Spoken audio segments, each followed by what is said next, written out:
Two people, same country, same age, both call themselves hackers. One of them is sitting in his bedroom at 2 a.m., running a phishing script he downloaded off a Discord server. He hasn't slept properly in 3 days. His checking account has about $6 in it. He thinks he's learning. The other one is boarding a flight to a live hacking event in Las Vegas. His laptop has a HackerOne sticker on it.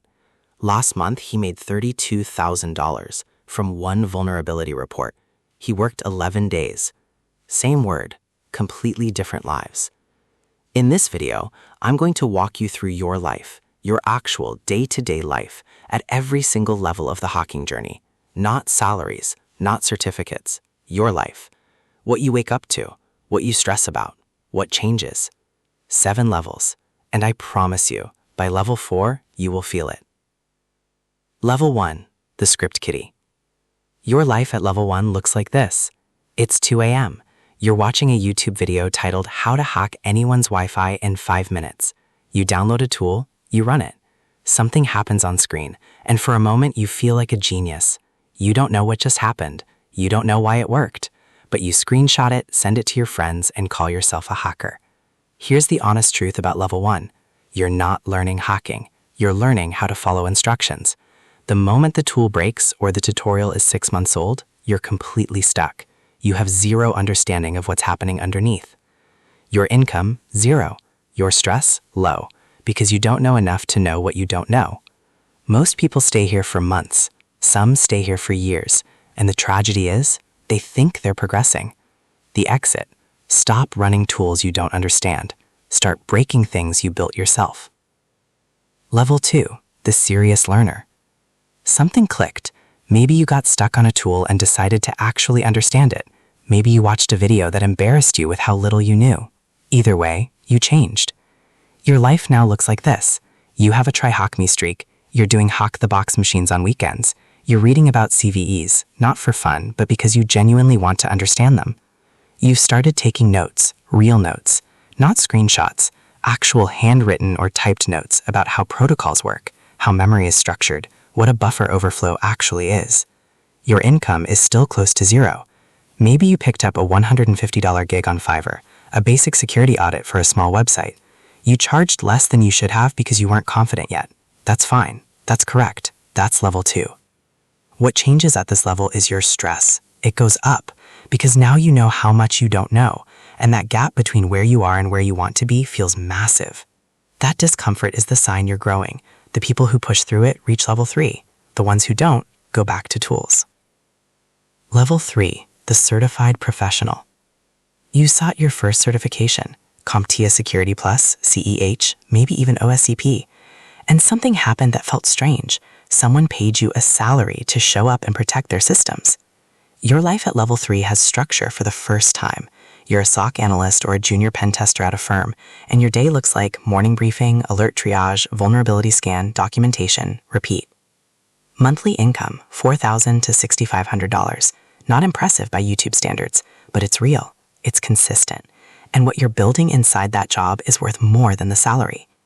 You're seeing real attacks, real malware, real misconfigured systems in production. You're making mistakes that a textbook cannot teach you to make, and fixing them under supervision. The danger at level 3 is comfort. The salary is okay, the job is fine, and some people stay here for a decade and call it a career. But if you're watching this video, I suspect it's not your choice. Push for a promotion, pick up one freelance project outside work hours, or start studying for the next certification within the first 6 months. Level 4, the penetration tester. This is where the dream starts to look like the plan. You're doing full penetration tests now. A company hires your firm to attack their infrastructure legally, and you write the report that tells them exactly how badly they would have been compromised in a real attack. Your morning looks different. You show up, spin up a Kali machine, start an Nmap scan, move through the kill chain, enumeration, exploitation, privilege escalation, lateral movement. By evening, you're documenting findings that genuinely scare the client's IT team. Monthly income, $7,000 to $10,000. If you have the OSCP, you're getting recruiter messages on LinkedIn every week. Your stress is a good kind of stress. It's the stress of solving hard problems, of a test environment that doesn't behave the way the tutorial said it would, of writing a finding that's technically precise but has to be understood by a non-technical board of directors. But here's what nobody tells you about level 4. You start to realize that the ceiling of working inside a firm is fixed. Your growth is limited by the firm's project pipeline and the salary bands they've approved. And one thought starts showing up.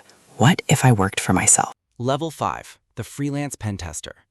Level 5 is where your life splits from everyone you started with. You went independent. You have 2 or 3 clients you found yourself through LinkedIn, through referrals, through cold outreach that felt terrifying at first and now feels like just another skill.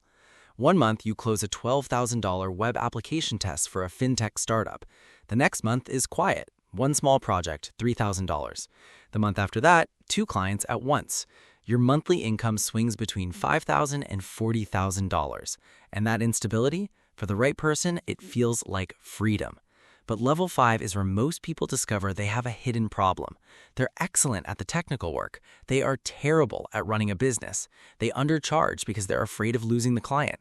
They take projects below their skill level because they don't want gaps between contracts. They forget to invoice on time. Your stress at level 5 is real, and it is business stress, not technical stress. That's a completely different beast.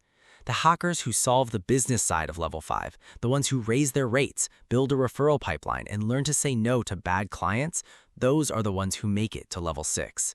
The ones who can't, they go back to a firm. And there's no shame in that, but it's a choice. Level 6, the bug bounty elite independent. Your life at level 6 does not look like any hacker movie you have ever seen. You wake up, maybe 9 a.m., maybe 11 a.m. You make coffee. You open HackerOne or BugCrowd or a private program that invited you specifically because your reputation got you there. You start reading a scope document, a target, a major tech company's API, a fintech's authentication system, a federal contractor's web portal. Some days you find nothing. You close the laptop at 7 p.m. and go for a walk. Other days you find something. And something at level 6 doesn't mean a low-severity misconfiguration. It means an authentication bypass, a broken access control, an SSRF that chains into something catastrophic. You document it carefully, submit it, and wait. 3 days later, $32,000 credited to your account for 11 days of work. That is not fiction. That is a real payout from a real program for a real vulnerability that a real person found. But here's what I need you to hear. Level 6 is not accessible from level 2. You cannot skip the SOC job, the pentest firm, the freelance grind, and arrive here. The skills that find critical vulnerabilities in major platforms are built across years of exactly the boring work that level 3 and 4 feel like. Level 7, the architect, senior engineer, red team lead. Level 7 is the rarest version of this journey and the most misunderstood. At this level, you are not doing the hacking anymore. You are designing the systems, leading the teams, and translating the technical reality of security into language that a CEO, a board, or a government agency can act on. Your day might look like a morning architecture review for a zero-trust network rollout, a one-on-one with a junior team member who found something interesting and doesn't know what to do with it, an afternoon call with the legal team about a new data regulation, a brief document you write that will determine the security posture of 40,000 employees. Monthly income, $15,000 to $40,000, depending on organization, seniority, and whether your compensation includes equity. But income is not why people want to reach level 7. They want to reach it because of the feeling of being the person in the room who actually understands the risk when everyone else is guessing. That authority is not given. It is built, one hard technical problem at a time, for years, until it becomes the only thing you know how to do. 7 levels, 7 completely different lives lived by people who all started in the same place, curious about how systems break. The only difference between the person running someone else's script at 2 a.m. and the person receiving a $32,000 bug bounty payout is this. One of them kept going when it got hard, and the other one didn't. Which level are you right now? Drop it in the comments. Be honest, nobody learns from fake answers. And if you want to know exactly what to study, which certifications actually move you to the next level, and which ones are a waste of money, that video is coming. Subscribe so you don't miss it.